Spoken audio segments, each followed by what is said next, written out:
What's up, snake fans? Dave Palumbo here for Muscle Serpents Daily, and today we're going to be looking at, by the way, happy Thanksgiving, and of course, happy Black Friday. If you guys are into nutritional supplements, get a great sale at speciesnutrition.com right now.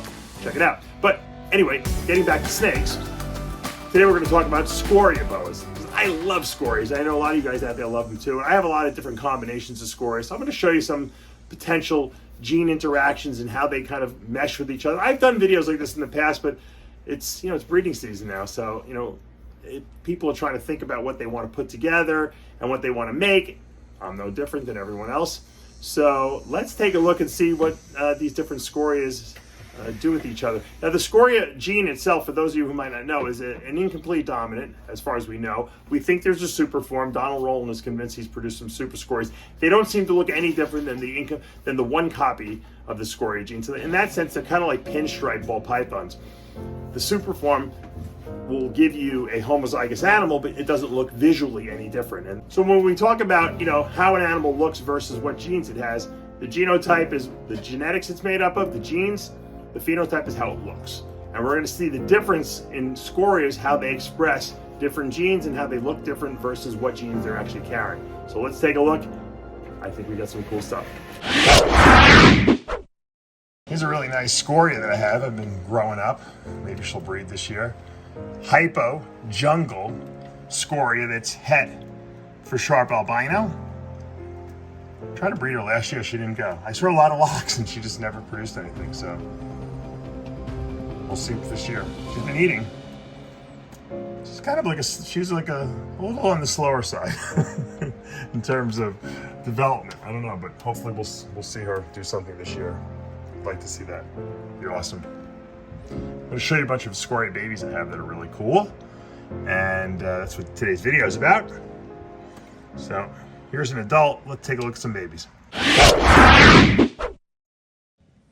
All right, here's a beautiful Scoria that just keeps getting darker and darker and darker. This is an IMG Scoria that's het albino, het call albino. Holdback female of mine. Beautiful, beautiful darkness in this snake. I haven't seen an IMG Scoria this dark yet, and she's really not that old yet, Can't even imagine when she's like, 2 years old, what she's gonna look like. You think, Scoria really reduces pattern and reduces color a lot, lightens things up. So it's shocking to see how dark this snake has gotten already. I'm really pretty happy with what I'm seeing here. Look at that, look at the head. Look at those eyes. Look at that tongue. Look at the dark tongue. She's cool. Scoria's got so much potential. Really, really does. So much untapped potential, really. And that's hopefully over the next couple of years. I know the people working with Scoria, Donald Rowlands, myself, and a bunch of other really good breeders, hopefully can make some nice stuff. Here's another Scoria that I purchased as a IMG. I still think she is IMG. Obviously not even nearly as dark as the other one I just showed you.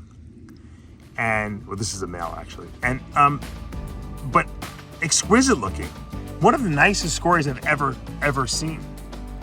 I mean, look at this thing. It's got tremendous, that's why I think it is IMG, but it's got so much contrast, and the darks are so dark and bold, and they keep getting bolder and darker. Even though the body of the snake really hasn't got any kind of darkness to it. So it's kind of interesting, and like I said, we really don't know that much because we haven't seen IMG and Scoria for that long of a period of time, so we're not really sure what exactly it does to Scoria. And we know that most, all Scorias are really very, very different looking. So because of that, I think that affects how the IMG expresses itself in them. I mean, look at her eyes. Her eyes are way lighter than the other, obviously, IMG. And then this one just has a total different expression, but the pink, the contrast in the, look, he's really looking at the camera. He's interested, and he's not even striking at it. Pretty amazing. Usually they go and attack it. Look at the oranges or the pinks, whatever you want to call that color. I don't know. Sometimes I think I'm a little colorblind. The reds in this snake are just getting more defined whereas the blacks are getting blacker. But yet it's almost like there's a distinction where the blacks won't go here, but where they are, they're getting darker and more defined. So it's like a total different expression in this snake than in other snakes. So now either there's no IMG in here and I'm just kooky and I got a great looking Scoria, or I'm not and I'm seeing this IMG gene expressing itself differently in different Scorias. All right, if you guys have watched any of my videos, you know I think this combination of Scoria is my favorite, this one. I did not produce this, Donald Rollins produced this one. This is a fire Scoria. It was a lot whiter when I originally got it. Still got those blue eyes.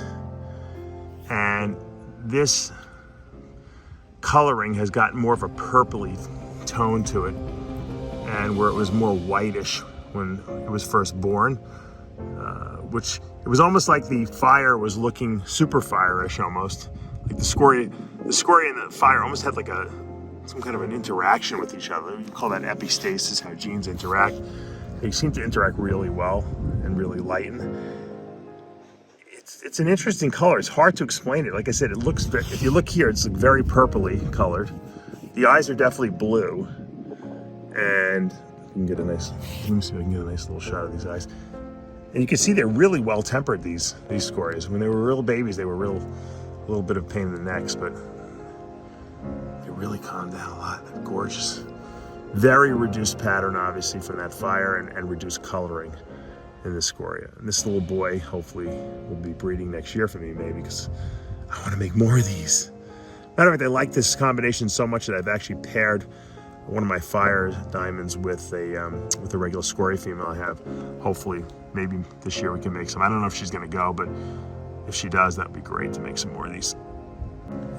All right, here's another really nice Scoria. This is a regular Scoria, but it's het for VPIT positive. And it's really light and really nice looking also. These Scorias love to look at the cameras. Maybe they just like to look at themselves because they're so beautiful. So look at this snake. This has got nice contrast, but you can tell it doesn't have the blacks that other IMG one that I showed you had.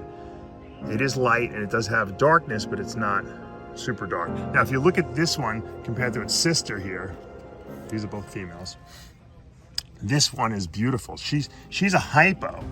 This is hypo. You can see, look at all the blacks that were in the tail turned to like red, and she's super light. She's similar to the fire Scoria.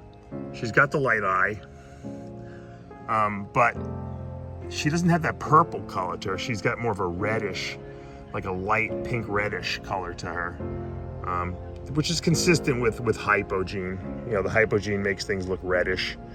It's that fire gene with the Scoria that made it look purple before. So these two are sisters, and the only difference is this one's hypo and one's not hypo. And they're both het VPIT positive, which really shouldn't change their appearance very much in the het form. Obviously, in the homozygous form, we're going to see some amazing looking snakes down the road, but these are really, really nice looking Scorias.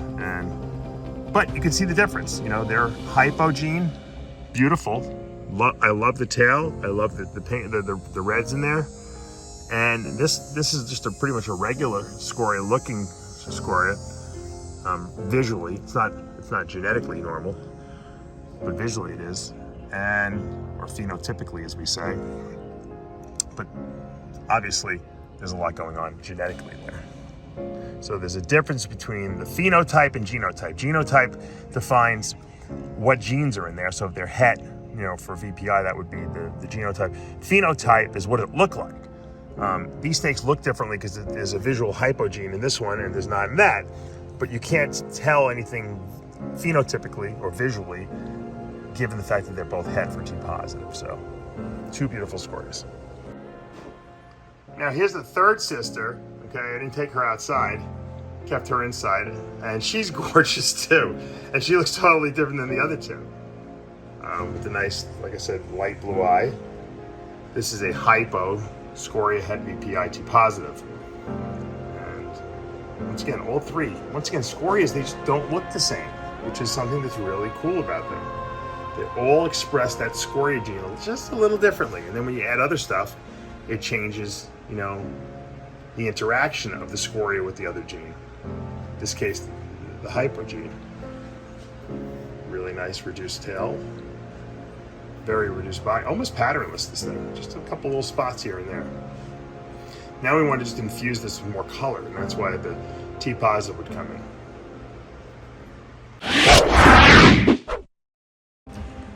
And we're going to end today's video with this ball of wonderfulness.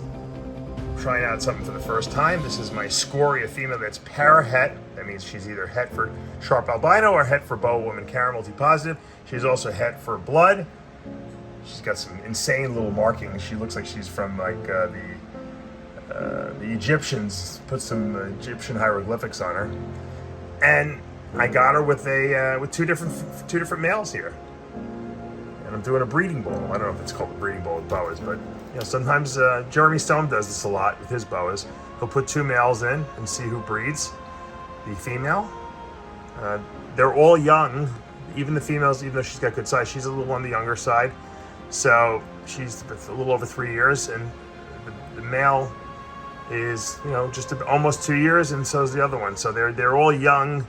So I figured let's put them all in together. Maybe they'll teach each other something, and we'll see what happens. But they all seem to be liking each other, and we'll see what happens. Well, you know, the good thing is that obviously the one black one is an IMG, and the other one isn't. So we'll know pretty much who the dad is, unless we get two dads in this instance, which wouldn't necessarily be the worst thing. So, and we'll go over the genetics of these guys at a later date. But I thought this was like a cool little wrap up to the Scoria video. This female's in heaven. She's got a little of everything, a taste of everything. As they say in Chinese restaurants, one from column A, one from column B. If you guys are old enough, you'll know what I'm talking about. All right, guys, that's going to do it for today. I hope you enjoyed today's video with all the different Scoria boas that we showed you. It's a cool gene. You know, it reduces pattern, it changes the color.